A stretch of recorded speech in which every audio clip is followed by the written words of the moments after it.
समझ ही गई हो कि ये शादी मैंने क्यों की। मैं तुम्हें निकालने आई हूँ, इस घर से भी और अरमान की जिंदगी से भी। मैं तुम्हें मेरा अरमान कभी नहीं दे सकती, सोचना भी मत। वो सिर्फ मेरा है, सिर्फ मेरा। ओह राजा, भूल ही गई मैं तो राजा के बारे में।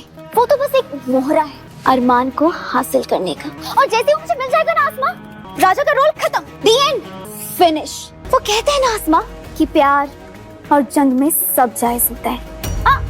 वो गुस्सा चिल, तो प्यार के बिना तो बंदा वैसे ही नहीं जी सकता।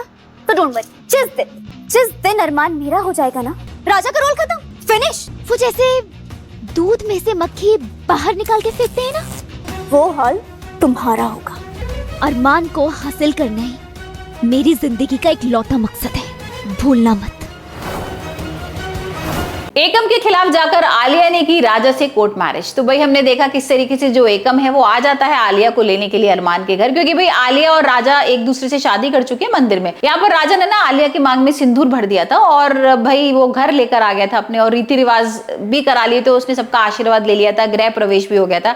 और फिर एकम आता है और एकम कहता है मैं इस शादी को नहीं मानता और मैं एक पागल लड़के के साथ कैसे अपनी बेटी को दे सकता हूँ, और पूरी जिंदगी का सवाल है उसकी। जिसे सुनकर ना राजा को थोड़ा गुस्सा आता है और फिर राजा ना चढ़ पड़ता है एकम के ऊपर, कहता है कि नहीं ये तो मेरी बेटी है, मेरी वाइफ है और मैं इसको कहीं नहीं जाने दूंगा।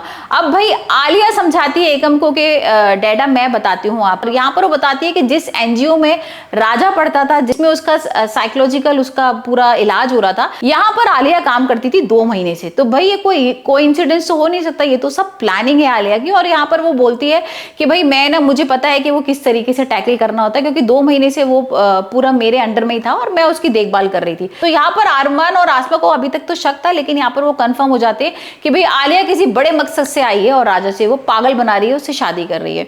और फिर हम देख रहे हैं कि अरमान बोलता है कि ठीक है तो हम एक काम करते हैं, हम ना इनकी लीगली शादी करा देते हैं, कल कोर्ट मैरिज करा देते हैं और तुम कल कोर्ट आ जाना। और फिर हम देख रहे हैं कि अरमान, आसमा और राजा वेट कर रहे हैं, यहाँ पर नहीं आती है आलिया और वो वकील को बोलने वाला होता है कि भाई शादी शायद नहीं हो पाएगी। अचानक से आलिया आ जाती है और बोलती है राजा मैं तुमसे शादी करने के लिए तैयार हूँ। और भाई अरमान के ना होश उड़ जाते हैं। अरमान बोलता है कि अरे मैं तो भूल ही गया, तो तुम आलिया हो और तुम तो कुछ भी कर सकती हो ना, मतलब तुम तो अब राजा को पूरा यूज करने वाली हो मुझे और आसमा को बर्बाद करने के लिए। और फिर हम देख रहे हैं कि राजा उसके गले में वरमाला डाल रहा है, यहाँ पर आलिया भी उसको माला पहना रही है और दोनों की शादी हो जाती है और आलिया साइन कर देती है वहां पर रजिस्टर पे, और यहाँ पर रजिस्टर्ड शादी हो गई है दोनों की। तो भाई अब देखते हैं आलिया का अब क्या नेक्स्ट स्टेप होगा, क्योंकि आलिया ने अब शादी तो कर ही ली है और अभी तक ये बोल रहे थे ना कि भाई सिंदूर वाली शादी है और वैलिड नहीं है, तो वो भी शादी उसने कोर्ट मैरिज कर ली, अब लीगली दोनों हस्बैंड वाइफ हो गए हैं। और अब वो आ जाएगी अरमान के घर। तो भाई अब देखेंगे कि अरमान और आसमा को किस तरीके से वो अलग करेगी, क्योंकि यहाँ पर आलिया भाई बहुत तगड़ी प्लानिंग के साथ आई है। पहले भी हमने देखा था ना किस तरीके से उसने आसमा को अलग करने के लिए उसकी जान लेने की कोशिश भी की, यहाँ पर कबीर का उसने मर्डर भी कर दिया था, जॉर्डन की भी उसने मदद ली थी। तो भाई अब उसने बड़ा खेल खेला है, अब उसने अरमान के छोटे भाई राजा का साथ लिया है और यहाँ पर अब क्या करेगी वो, क्योंकि भाई अरमान और आसमा को कहीं ना कहीं डर लग रहा है राजा के लिए, क्योंकि वो उतना कैपेबल नहीं है, उतना उसके अंदर दिमाग नहीं है और बचपना है उसके अंदर। तो अब वो सोच रहे हैं कि भाई अब वो किस तरीके से उसको यूज करेगी, क्योंकि उसने पागल तो बना ही दिया है राजा को यहाँ पर, और राजा अब उसको कहीं भी नहीं जाने देगा। और देखा था ना हमने किस तरीके से वो घर जाने की भी बोलती है तो नहीं जाने देता है।